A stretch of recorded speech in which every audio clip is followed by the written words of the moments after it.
Oi, pessoal, boa noite. Tudo bom? Que Jesus nos abençoe a todos e nos envolva em muita paz. Já estamos com 20 horas, né? Vamos então iniciar nossa reunião, convidando a todos para nos acompanhar em pensamento, para juntos podermos alçar voo mentalmente, espiritualmente, porque para o espírito não há limites, não há as limitações espaço-temporais que nós temos para o nosso corpo, pois o espírito está onde o nosso pensamento estiver.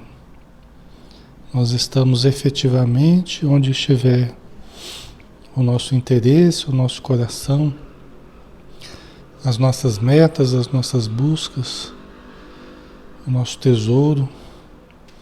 Então nós te agradecemos, Senhor Jesus, porque estamos juntos neste momento. Porque temos esse tesouro de amizade, de companheirismo, de fraternidade, de união, de auxílio, entre nós encarnados e entre nós e os espíritos amigos, que nos ajudam muito mais do que supomos, tanto no plano físico, quanto desprendidos da matéria, quando estamos, por ocasião do sono, em companhia desses instrutores benevolentes e sábios. Que a luz do teu amor possa brilhar sempre mais e mais em nosso coração, para que a cada dia nos sintamos mais realizados, mais plenos, mais harmonizados conosco e com a vida. E que a cada dia, Senhor, possamos nos conhecer melhor, nos amar mais e também expandir o amor em todas as direções. Pedimos as tuas bênçãos, o teu amparo, a tua luz, para todos os espíritos necessitados que estão em torno de nós. Pedimos para os nomes que estão sendo colocados na área de texto, que todos sejam amparados conforme a necessidade de cada qual. E que seja feita, Senhor, a tua vontade, a vontade de Deus, nosso Pai Celestial, acima da nossa, hoje e sempre. Que assim seja. Muito bem, pessoal. Então, novamente, boa noite. Alexandre Xavier de Camargo falando, aqui de Campina Grande, em nome da Sociedade Espírita Maria de Nazaré. Nós estamos na página Espiritismo Brasil Chico Xavier, todas as noites, né? Nós estamos aqui de segunda-feira, né, com o Livro dos Espíritos, às 20 horas. Terça-feira, os Mensageiros, do Espírito André Luiz, às 20 horas. Quarta-feira, o livro Céu Azul, às 9 horas da manhã. Quinta-feira, Momentos de Saúde e de Consciência, às 20 horas. E sexta-feira, o livro Missionários da Luz, também às 20 horas. O livro de André Luiz também. Então vamos lá, né? Vamos dar sequência ao nosso estudo. Estudo do livro Os Mensageiros, de André Luiz, através de Chico Xavier. 43º dia de estudo, capítulo 28, continuação, que tem como título Vida Social.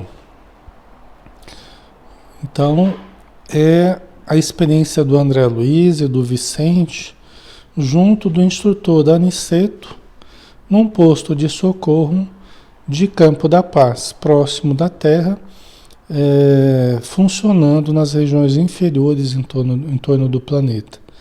Tá? E eles estão passando a noite nesse posto de socorro, que é como um castelo, né?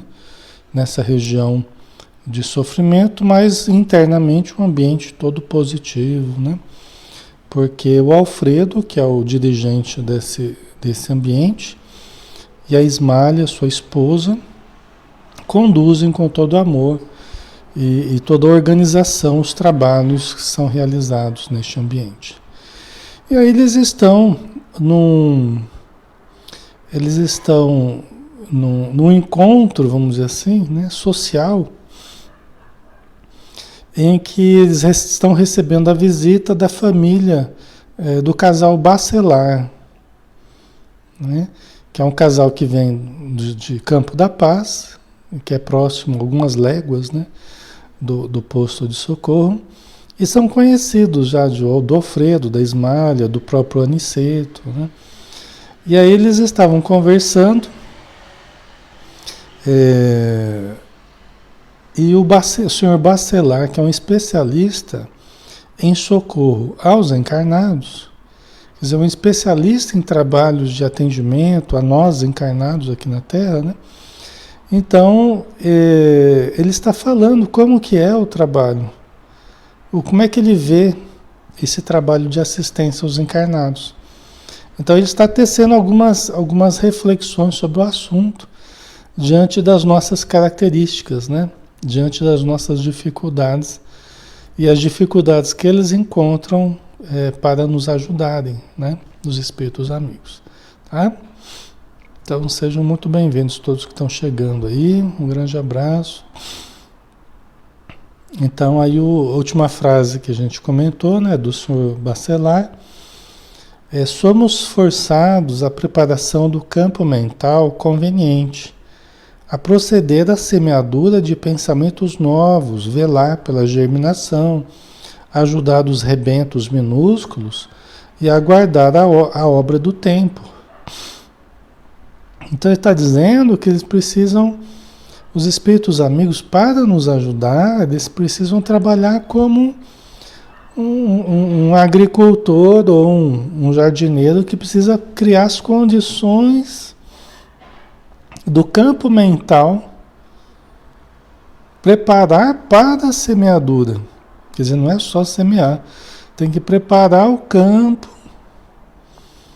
né? Os espíritos fazem isso muito com a gente, nos levando a reflexões, né?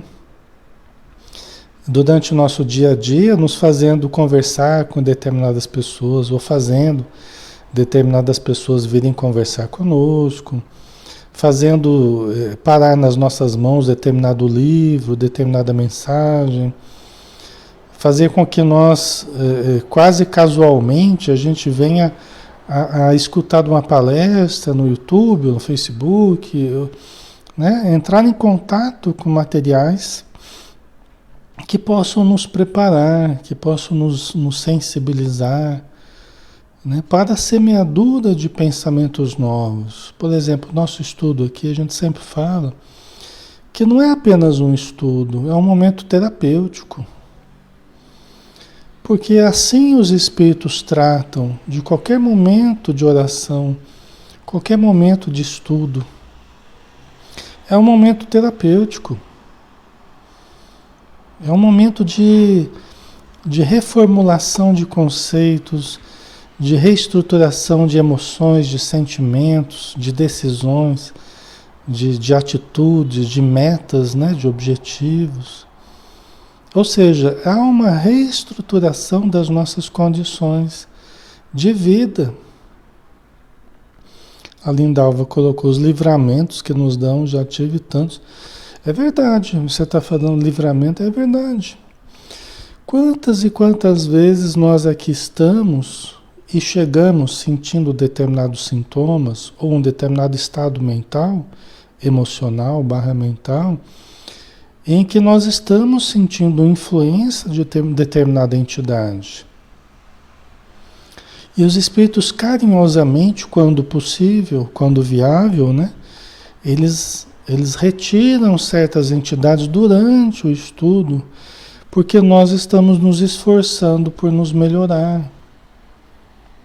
Porque nós estamos nos esforçando pela oração, pelos pedidos que fazemos, pela sintonia elevada do estudo, nós estamos favorecendo esse livramento, essa libertação de certa entidade que estava no nosso campo vital, que estava na nossa psicosfera. E ela vai receber atendimento em local propício, assim como nós estamos recebendo o atendimento aqui agora. A nossa família está sendo beneficiada. A maioria de vocês está fazendo estudo no próprio lar. Outros estão andando, outros estão em viagem, outros estão, né, trabalhando, mas muitos estão no próprio lar, em que as paredes do próprio lar, né, o ambiente psíquico do lar está sendo trabalhado, está sendo harmonizado. Certas entidades ociosas que ali estavam, né, trazidas por nós, pelos filhos, né, acabam sendo retiradas do ambiente, né, voltando a reinar a paz, voltando a reinar a saúde, voltando a reinar a harmonia, favorecendo a solução de certos problemas que há algum tempo a gente está tentando resolver. Tá? Gente, os benefícios, eles são incalculáveis, como os espíritos falam. Nós não temos condição de calcular o tamanho dos benefícios aqui na Terra. Só no plano espiritual que vai ser possível a gente aquilatar a dimensão de tudo isso, de uma busca espiritual, né? Então, tudo isso é preparação do campo mental, é semeadura de conceitos novos, né? De ideias renovadoras, e os espíritos vão velando pela germinação, ajudam o crescimento da plantinha. Cada plantinha é o pensamento nosso, né? As ideias, eles cuidam das ideias com todo o carinho para que aquela ideia ela ganhe força dentro de nós. Quando uma ideia positiva, uma ideia boa, a gente está guardando um propósito bom. Os espíritos ficam cuidando ali com aquela ideia para que a gente venha transformar em realidade, né? Nossa luta não é simples, porque se o clínico do mundo encontra sempre familiares amorosos dispostos a cooperar com ele em benefício do doente, o que encontramos por nossa vez são enormes legiões de elementos adversos à nossa atividade restauradora e curativa. Como o senhor Bacelar está conversando com dois médicos, a princípio o André Luiz e o Vicente, né? Ele está usando a comparação do trabalho de ajudar os encarnados com o trabalho deles de médico, né? E ele está dizendo, nossa luta não é simples, porque o médico na Terra, ele encontra diante do doente ali, ele encontra a família do doente ali, prestimosa para ajudar, na maioria dos casos, ou em grande parte dos casos, né? A família ali de boa vontade para ajudar o doente, para beneficiar o doente. Então o médico conta com o apoio declarado ali das pessoas que estão próximas e tal, né? E aí ele fala assim, né? O que encontramos por nossa vez são enormes legiões de elementos adversos à nossa atividade restauradora e curativa, né? E quando se trata de problemas da alma, quando se trata de problemas de obsessão, muitas vezes a incompreensão da família, até os preconceitos da família, né? Diante das necessidades espirituais que a pessoa está passando, às vezes vem contra a ajuda espiritual, dificulta a ajuda espiritual. Eu estou dizendo, logicamente, não é em todos os casos, né? Mas o senhor Bacelar está dizendo, muitas vezes o que a gente encontra são enormes legiões de elementos adversos. É a família que não faz o evangelho, que não ora. A pessoa tem mediunidade, mas a família não entende. Acha somente que a pessoa está ficando desequilibrada mentalmente, acha que está inventando sintomas, acha que está querendo chamar atenção. Não que não possa existir essa situação, mas, né, não necessariamente, né? Certo, pessoal? Então, muitas vezes não se encontra o mesmo ambiente propício a auxiliar os espíritos amigos. Às vezes dificulta mais ainda o trabalho dos espíritos amigos, né? Tá? Então a própria ignorância, no sentido não pejorativo, mas no sentido natural do termo, de ignorar as questões espirituais, a influência espiritual, né? Atrapalha muito, né? As famílias que têm essa informação, que buscam essa compreensão, é muito, muito importante. Isso ajuda demais. As famílias que buscam a leitura, que buscam o Evangelho no lar, que buscam o entendimento da doutrina espírita, que levam em consideração a mediunidade, levam em consideração a influência espiritual. Dá para entender um monte de coisas que acontecem na nossa vida, né? E na vida dos que estão próximos a nós. Em geral, o médico do mundo presta socorro a quem deseja recebê-lo, pelo menos nas ocasiões de graves perigos. Porém, meus amigos, muitas vezes temos de prestar assistência aos que não a desejam, por viverem sob véus de profunda ignorância. Certo, pessoal? Olha lá. Então, novamente, né? O médico do mundo, frequentemente, ele vai ajudar a quem quer receber essa ajuda, pelo menos nas ocasiões de grave perigo, né? Então, se a situação foi grave, se está doendo, se houve uma lesão, se houve um machucado, geralmente a pessoa quer receber ajuda, né? Então ela se abre, ajuda, tal, favorece, né? Dá elementos para o clínico, o médico ajudar, tá? Só que no campo da alma, muitas vezes, os espíritos amigos têm que prestar assistência a quem não a deseja, né? Lógico que não é só no plano espiritual, nós aqui na Terra também, né? Muitas vezes é um filho com dificuldade que você tenta prestar o auxílio, né? É uma esposa, é um marido, é uma mãe, é um pai, é um amigo, né? Que está precisando, não percebe que está precisando, não enxerga que está precisando e você sente que precisa ajudar. E pode ajudar de várias formas. Pode ajudar de várias formas, né? Pode ajudar orando, conversando, escutando, né? Às vezes mandando uma mensagem, mandando um vídeo, mandando, né? Alguma coisinha que surge ali para a pessoa refletir e tal, né? Mas nem sempre é bem acolhida a nossa tentativa de ajudar, nem sempre é bem recebida, né? Nem sempre é recebida de uma forma amena, de uma forma como se fosse uma ajuda mesmo. Às vezes é recebido como uma intromissão, é recebido como né, quase como uma ofensa, né? Quando a pessoa não está bem, você tenta ajudar, a pessoa praticamente se ofende com a sua vontade de ajudar. Porque dá a impressão que ela não está sendo boa o suficiente, ou que ela não está fazendo as coisas certo, e aí fere o senso de dignidade da pessoa, né? Ela se sente o ego ferido e tal. Então é difícil, né? Nem sempre é bem recebido e nós temos que tomar cuidado com isso, né? Então, e os espíritos têm que, frequentemente, até nós, né? Nós que estudamos, eles têm que ajudar a gente, às vezes a gente não está favorecendo a ajuda.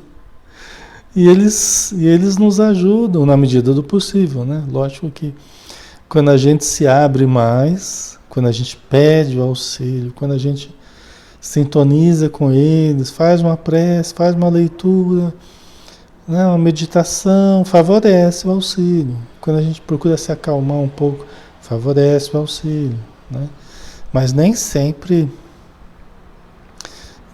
a gente faz isso, né? Isso dificulta bastante, né? Nós, porém, meus amigos, muitas vezes temos de prestar assistência aos que não a desejam, por viverem sob véus de profunda ignorância. Gente, tem muitas pessoas que, ao desprenderem do corpo, Ao toparem com espíritos amigos, às vezes não precisa nem desprender do corpo. É só sentir a presença dos espíritos amigos que já se assusta. Entendeu? Não quer nem. Às vezes a pessoa tem tanto medo que só. E às vezes ela tem uma percepção mediúnica, tem uma. Né? Mas só de sentir alguma coisa a pessoa já quer longe, já quer que se afaste. É interessante, mas a gente foge muito dos espíritos protetores, dos espíritos amigos, quando a gente ainda está muito envolto pela ignorância das coisas espirituais, pela falta de hábito. Exatamente, Lúcia, a gente repele, né? A gente repele, tá? Por medo, insegurança, falta de conhecimento, né? Então, isso dificulta o auxílio, né? Tem razão, murmurei, ouvindo comparações tão lógicas. Entretanto, vale por conforto a certeza de que há muitos cooperadores encarnados no mundo prontos a colaborar na tarefa, né? O André Luiz colocou, né? É verdade o que o senhor está falando, né? Mas é um conforto para a gente saber que tem muitos encarnados que estão prontos a colaborar também, né? A ajudar na tarefa, né? O senhor Bacelar teve uma expressão fisionômica muito significativa e revelou: nem sempre. A cooperação é outro problema. A maioria dos irmãos que se propõem ao serviço partem daqui prometendo, mas gostam de viver descansados no planeta. Aí começa a apertar, né? Começa a pegar nosso... Né? O que ele está dizendo, né? Quer dizer, mesmo aqueles que partem para o planeta, né? Que se propõem ao serviço, partem prometendo, mas gostam de viver na vida material descansados. Entendeu? Chega aqui a hora que a gente toma posse do corpo, né? Dos conhecimentos, da educação que a gente teve, né? Da saúde, da família, do trabalho, do dinheiro. E a gente pode fazer com o nosso tempo o que a gente quiser. A hora que a gente vai tomando posse desses recursos, a gente não quer muito assim, sabe? A gente não quer muito trabalho, assim. Não quer muito, né? Priorizar as questões espirituais, não. A gente recebeu todos esses recursos, né? Para que a gente lembrasse de sermos gratos, para que a gente lembrasse de fazer o bem, de buscar o trabalho espiritual, não só o trabalho material, não só o ganho material, mas o ganho espiritual, o trabalho espiritual, a fraternidade. Mas a hora que a gente toma posse dessas bênçãos todas, aí a gente não quer outra vida, né? Aí a gente só quer usufruir, a gente só quer... Aí a gente trata da vida material como se fosse a coisa mais importante do mundo, usufruir da vida material. E esquece que ela é uma passagem, é transitória. Nós somos transeuntes aqui, nós somos passageiros. E o nosso grande objetivo é a vida espiritual. Né? Então, é difícil quem se mantém com o mesmo propósito que partiu do plano espiritual, com a mesma promessa de fidelidade, de sacrifício, de esforço, mesmo tendo certas facilidades. Né? Porque a pessoa vem com certas facilidades, recursos, possibilidades, tal, conforto, né? Para que venha a dividir um pouquinho disso tudo com o trabalho no bem. Né? Mas é difícil aquele que se mantém fiel. Qualquer outra coisa toma o espaço do trabalho no bem. Qualquer outra coisa toma o tempo. Por mais banal que seja, por mais insignificante que seja, qualquer coisa entra no meio do trabalho no bem. Isso é o que a gente observa, né? Na vivência, assim, ao longo do tempo, na casa espírita, tá? Sejam bem-vindos, pessoal. Estamos aqui 330, quase 340 pessoas aqui, tá? Então, um grande abraço a todos que estão chegando. Nós estamos estudando o livro Os Mensageiros, de André Luiz, tá? Então, é assim, né? É o que o senhor Bacelar está falando, né? A maioria dos irmãos que se propõem ao serviço partem daqui prometendo, mas gostam de viver descansados no planeta, né? Poucos fogem ao estalão comum. Poucos fogem a esse comportamento generalizado comum. A maioria das pessoas permanece nesse tipo de atitude, né? Raramente encontramos companheiros encarnados com bastante disposição para amar o trabalho pelo trabalho, sem ideia de recompensa. A maioria está procurando remuneração imediata. Essa remuneração imediata, entendamos da seguinte forma. Essa remuneração imediata é assim, a gente quer buscar o bem, a gente quer buscar o trabalho no bem, a gente quer buscar os benefícios espirituais, a melhoria de nós mesmos, mas para termos a remuneração em forma de benefícios aqui na Terra, tá?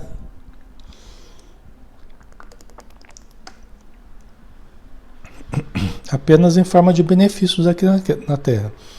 Em forma de boa saúde, em forma de abundância, em forma de equilíbrio social, equilíbrio psicológico, emocional, né? Não é exatamente fazer o bem pelo bem, é fazer o bem guardando o propósito íntimo, né, Manuel? Toma lá da cá, né? Guardando o propósito íntimo da remuneração. Tá, eu vou fazer o bem, mas quanto é que eu levo nisso?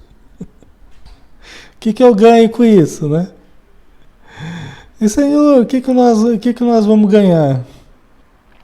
Jesus fala, vocês vão ganhar, né, a paz de consciência, vão ganhar o equilíbrio do coração, o reino dos céus dentro de vocês, né? Então, já, né, Lê, já quer o bônus hora adiantado já, né? Bônus hora é a moeda, né, de nosso lar, né? Cada hora trabalhada é uma hora, é um bônus por hora, né? Então é isso, né? Aí a gente fica preso à ideia de recompensa. Aliás, a gente se vicia e vicia os nossos à ideia de recompensa. É muito comum a ideia de recompensa. Ah, se você fizer isso, papai vai dar aquilo para você. E fica viciando, deslocando o problema para a recompensa, quando nós deveríamos aprender a fazer o bem pelo bem. Porque é bom fazer o bem. E não é bom fazer o mal. É deixar de fazer o mal porque é mal. E aprendemos a fazer o bem porque é o bem. A gente começa a deslocar o problema para os castigos e as recompensas, né? Então você não faça o mal por causa do castigo, e você faça o bem por causa da recompensa. Então é uma viciação que nós criamos culturalmente há muito tempo e que ainda hoje é muito forte, né? Em que a gente esquece de se conscientizar e conscientizar os nossos de fazer o bem porque é bom fazer o bem, porque a gente se sente bem vivendo bem. Essa é a nossa recompensa, esse é o prazer de servir pelo bem que a gente sente por estar servindo. Não precisa de outras recompensas, né? Embora outras recompensas virão, porque é natural que fazendo o bem, você colha o bem de várias formas, né?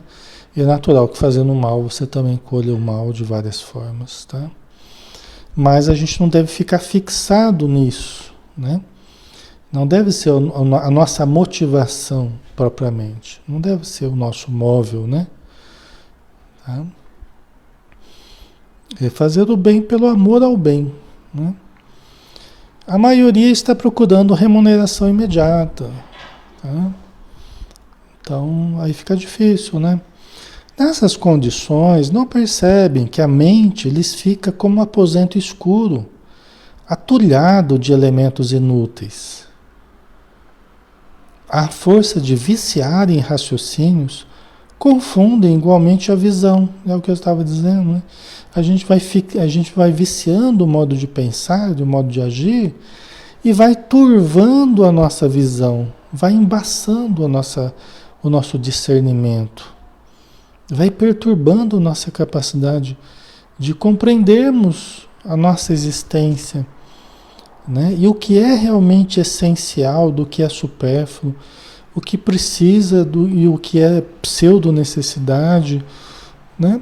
A gente vai confundindo tudo e vai atulhando nossa mente de coisas inúteis, como diz aqui, né? Nós vamos atulhando, nós vamos enchendo a nossa mente de coisas inúteis, coisas que a gente não precisava, gastando energia, gastando tempo, gastando saúde, energias essenciais que deveriam ser utilizadas para a prática do bem, né? Nós acabamos utilizando. Não que a gente não possa ter lazer, não que a gente não possa ter prazer, não que a gente não possa, né, ter distrações, isso aí é natural da vida, né? Mas o divertimento após o trabalho, né? Assim dizia. Assim as crianças ouvem, né? Você vai brincar depois do dever feito, né? Aliás, a gente vai brincar depois com muito mais alegria. A gente vai brincar depois com muito mais paz de consciência após o dever feito. Não apenas o dever das coisas materiais, mas o dever, acima de tudo, das coisas espirituais. Né? Sabendo que procurou a sua sustentação da sua família, mas não ficou só aí, estendeu os benefícios a outras famílias, a outros necessitados no plano material, no plano espiritual, né? E agora vai para o seu prazer, para o seu lazer, para a sua festa, para a sua viagem, com a paz de consciência. O problema é que a gente simplesmente esquece o trabalho, né? Principalmente quando é o trabalho para ganhar o dinheiro, a gente não esquece, né? Mas quando é o trabalho espiritual, a gente logo deixa de lado e troca pelas situações, né, de maior descanso, né? Vamos dizer assim. Então, enxergam tormentas onde há paisagens celestes, montanhas de pedra onde o caminho é gloriosa elevação. De pequenos enganos a pequenos enganos formam o continente das grandes fantasias. Né? Então vamos lá, enxergam tormentas onde há paisagens celestes. Mas peraí, como é que é isso? É a nossa capacidade de criar conflitos, de projetar sombra e de projetar os nossos conflitos, né, no nosso entorno e ficar brigando com monstros imaginários que nós mesmos criamos, que nós mesmos projetamos, inimigos externos. Quando a gente não tem problema nenhum, a gente cria determinados inimigos e fica lá projetando sobre as pessoas, procurando, como é que fala? Procurando cabelo em ovo, né? Procurando situações inexistentes até, né? Pra gente ficar se sabotando, né? Fica se sabotando, fica procurando inimigos. E não percebe que o inimigo está dentro de si, né? O maior inimigo somos nós mesmos, o maior sabotador das nossas alegrias, da nossa felicidade, somos nós mesmos, né? Mas quando a gente não percebe isso e não conseguiu resolver certos conflitos interiores, fica projetando fora da gente, fica transbordando esses conflitos, né? Então enxergam montanhas onde há paisagens celestes. Enxergam tormentas onde há paisagens celestes. Montanhas de pedra onde o caminho é gloriosa elevação. Quer dizer, mesmo quando tem subida, né, tem, mas é o caminho da elevação, é o caminho nos pedindo o esforço da subida, né?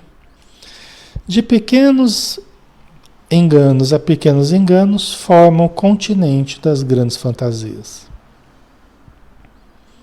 Né? Quer dizer, de fantasia em fantasia, nós acabamos nos alienando, acabamos não fazendo uma justa avaliação da realidade. E chegamos ao disparate de enxergarmos a vida como se fosse uma vida madrasta, né? Como se fosse uma vida ruim, como se fosse uma vida... Né? E não é. A vida é uma extraordinária oportunidade de vivermos e aprendermos e melhorarmos e amarmos e sermos amados. Né? Mas depende muito do modo como a gente olhar. Se os teus olhos forem bons, todo o teu corpo estará em luz. Se os teus olhos forem maus, todo o teu corpo estará em sombras, né? Estará em trevas. E quão grandes serão essas trevas, né? Certo? Ok, pessoal.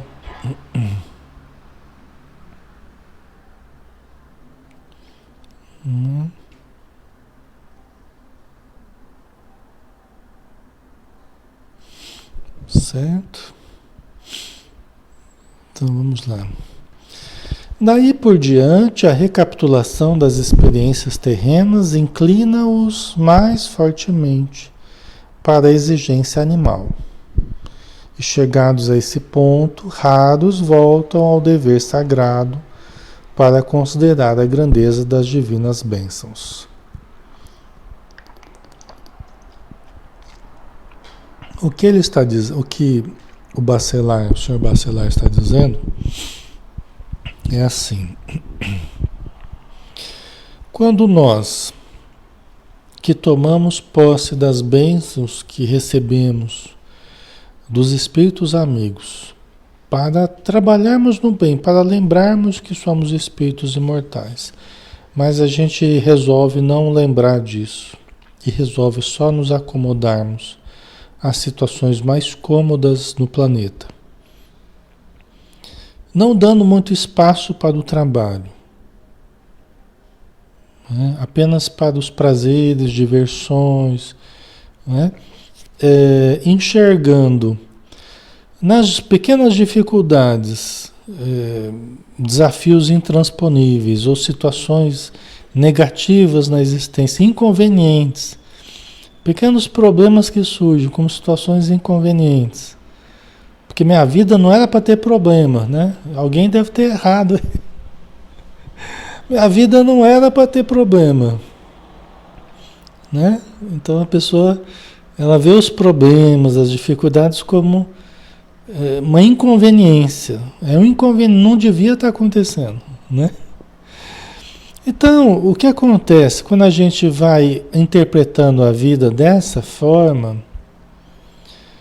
Daí por diante, a recapitulação das experiências terrenas inclina-os fortemente para a exigência animal.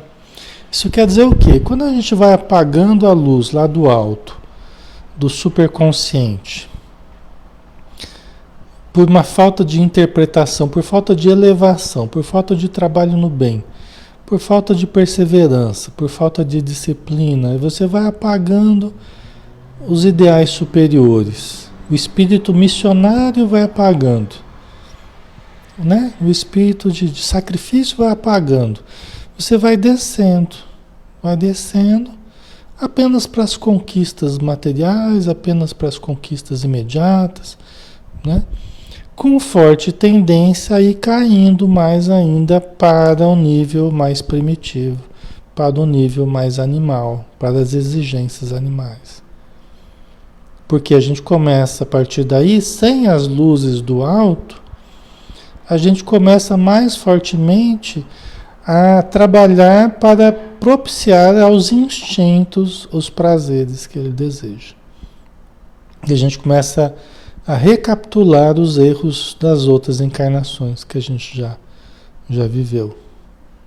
As quedas que a gente já teve, Entendeu? Então a nossa vida passa a ser uma recapitulação, como ele disse aqui. Ó, daí por diante, a recapitulação das experiências terrenas, que a gente começa a rodar a roda das recordações. É como se a gente começasse a ir para o passado e revirar lá o baú dos erros cometidos, das quedas, das viciações.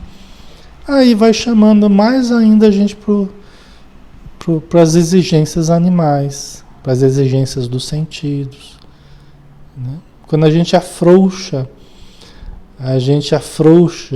a busca espiritual, a disciplina espiritual, nós vamos dando margem para cair nos níveis inferiores. Volta para o inconsciente, né, Lúcia Regina? Exatamente. Volta para o passado. Tá? A gente está no presente, mas intimamente a gente começa apenas a recapitular erros já cometidos, quedas já feitas, vícios já consolidados no passado. Entendeu?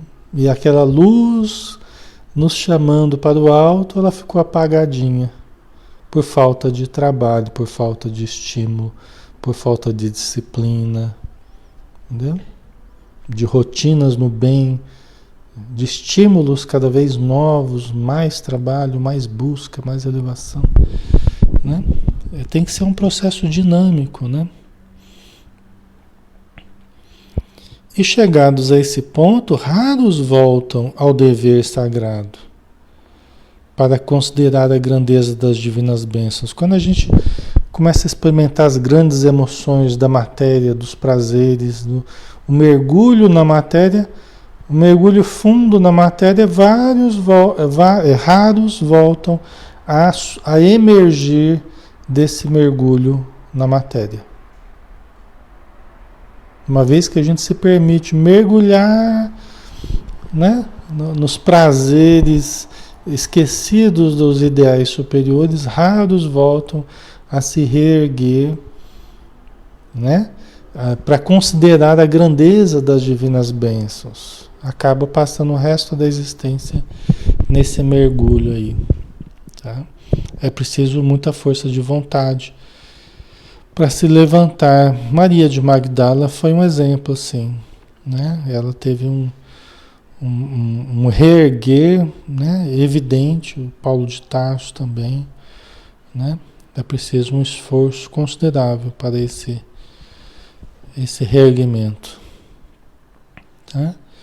Nosso interlocutor fez uma pausa e tornou. E o desculpismo?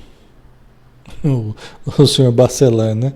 Ele está mandando bala. Eles tanto insistiram para ele falar. Ele não queria muito falar, não, mas o pessoal insistiu. Não, fala que vai ser bom, o senhor tem muita experiência e tal. Então vamos lá. Agora ele está mandando bala em nós aqui, né? O André Luiz e o Vicente devem ter se arrependido. Eu estou brincando, né? Não deve ter se arrependido, não. Nosso interlocutor fez uma pausa e tornou. E o desculpismo? Nesse terreno de assistência espiritual verão um dia quantos pretextos são inventados pelas criaturas terrestres para fugir ao testemunho da verdade divina nas tarefas que lhes são próprias. Né? Então, os desculpismos, quantos pretextos a gente usa, o ser humano usa, para fugir do testemunho da verdade divina, para fugir do trabalho, do enfrentamento, o sacrifício, né? Dar a cara, né? Quantos acabam inventando inúmeros pretextos para fugir ao trabalho da frente? Muitos acabam recuando, né? Lá para as fileiras de trás, lá. Né? Então, o desculpismo, né? Quantos pretextos a gente acaba inventando, né? Para fugir. Os mordomos da responsabilidade alegam excessos de deveres. Então veja bem, aqui está falando daqueles que fizeram promessas de trabalho no plano espiritual, que receberam as bênçãos da saúde, do corpo, da família, do trabalho, da informação, toda a preparação da reencarnação para chegar aqui e trabalharmos, né? Então são os mordomos. O que é o mordomo? O mordomo é aquele que serve. Pode ser que ele esteja num patamar ali de coordenação, de organização, né? O mordomo nos parece ser aquele que numa mansão ali é aquele mais especializado, né? Que comanda outros ali e tal. Mas é o que está ali para comandar o serviço. É um servo, né? Então, os mordomos da responsabilidade alegam excessos de deveres. Aqueles que lideram, que organizam, alegam excesso de dever. Eu estou trabalhando demais, estou trabalhando, não era para estar trabalhando tanto, né? Os servidores da obediência afirmam a ausência de ensejo. Quem está na obediência, quem está no trabalho ali, né? Em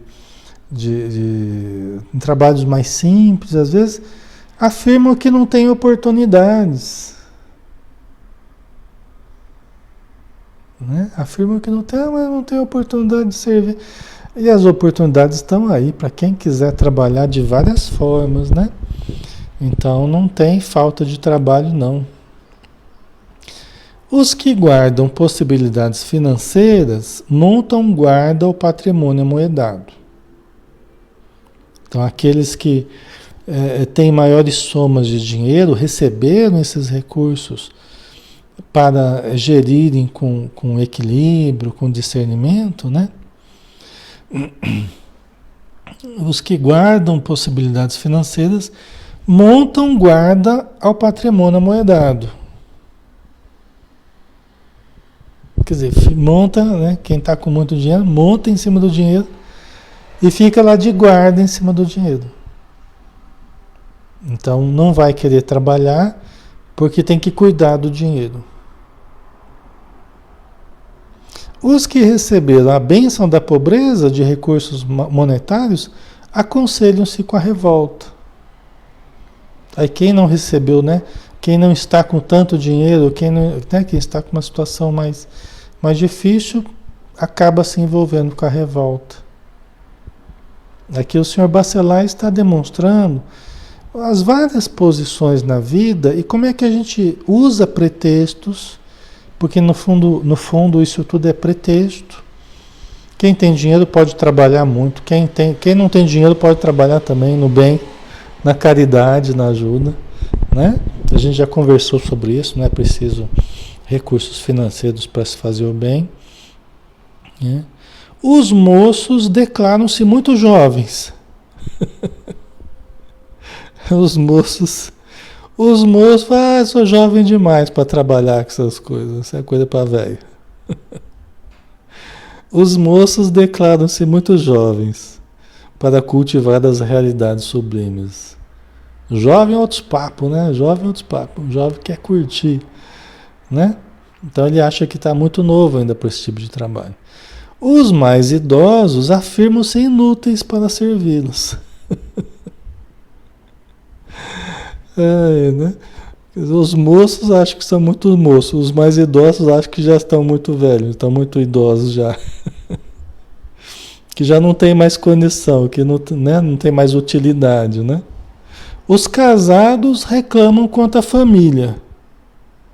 Pai, não posso ajudar por causa da família, né? Porque tem que cuidar da família, a família. E todo mundo tem família, né, pessoal? Assim, né? Mas é usado como pretexto também. Né? Também é usado. Os solteiros queixam-se da ausência dela, da ausência da família.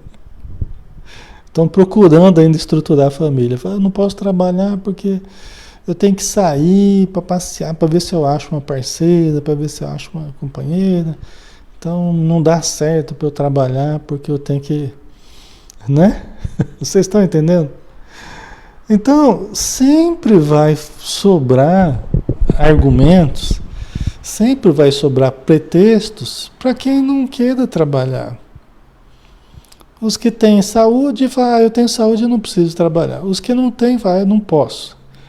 Os que são casados não pode porque é casado. Os que têm filho porque têm filho.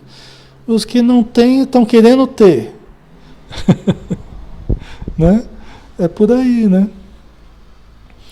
Então, é um conjunto dos desculpismos, né?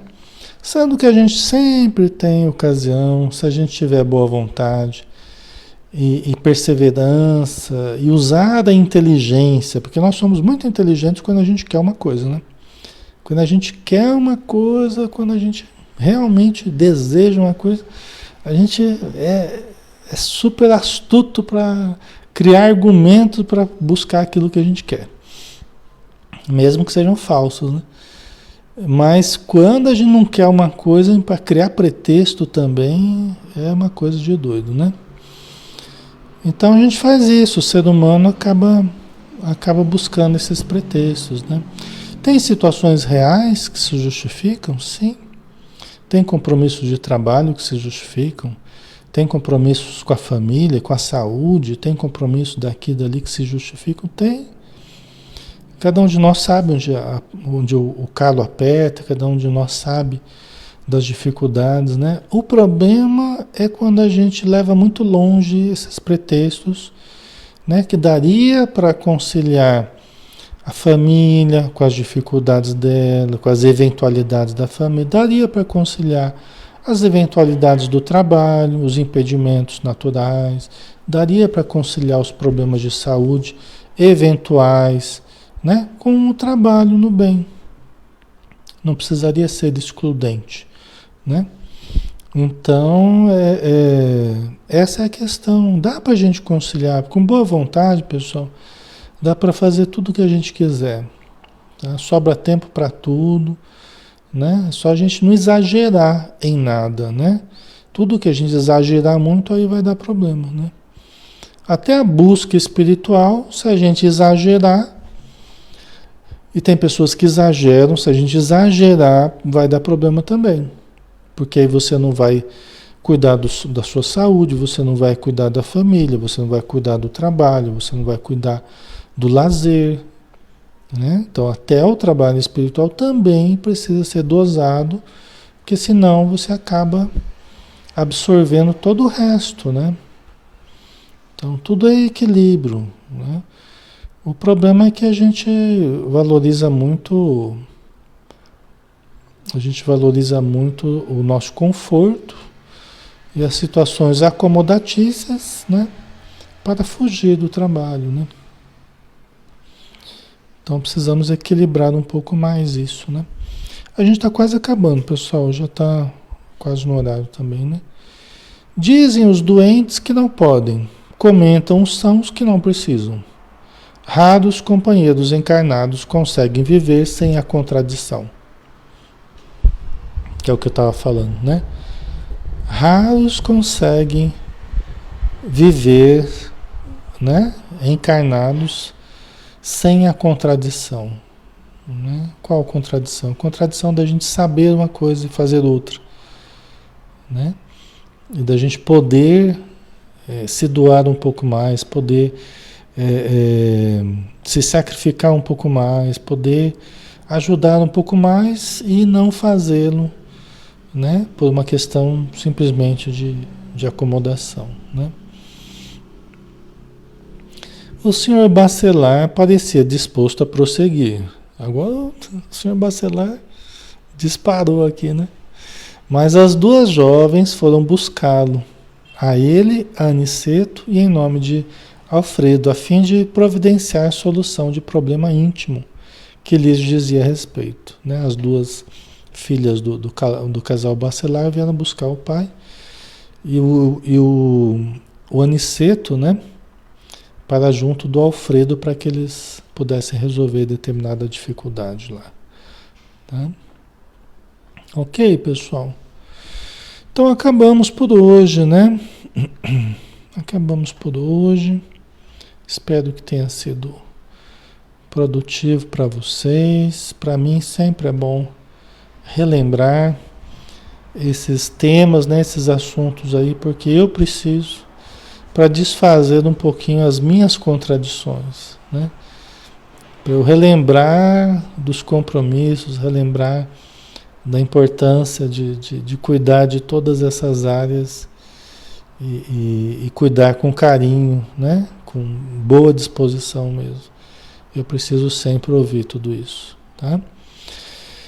Então vamos lá, né? Vamos fazer a nossa prece final, agradecendo ao nosso Mestre Jesus, agradecendo os bons espíritos, agradecendo a André Luiz, que nos trouxe este livro, Chico Xavier, que psicografou, o Sr. Bacelar, que nos deu essa aula a respeito do ser humano e das dificuldades que nós criamos, Senhor, para recebermos o auxílio superior, o auxílio divino, pois somos chamados todos os dias para esse banquete de luz e muitas vezes recusamos deliberadamente esse chamado para este grande banquete, sem atinarmos para a grande oportunidade que perdemos de iluminar a nós mesmos e de usufruirmos das bênçãos desse alimento divino que nos faria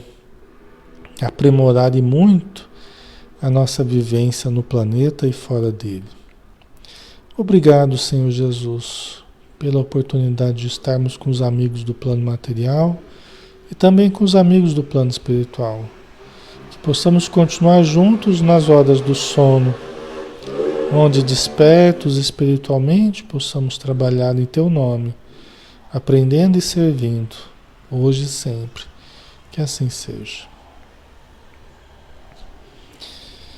Então finalizamos. Obrigado, pessoal, pela presença de todos. Lembrando que amanhã às 9 horas a gente tem estudo, né, do livro Céu Azul. Então quem quiser participar será muito bem-vindo, tá? Um grande abraço e bom descanso para todos.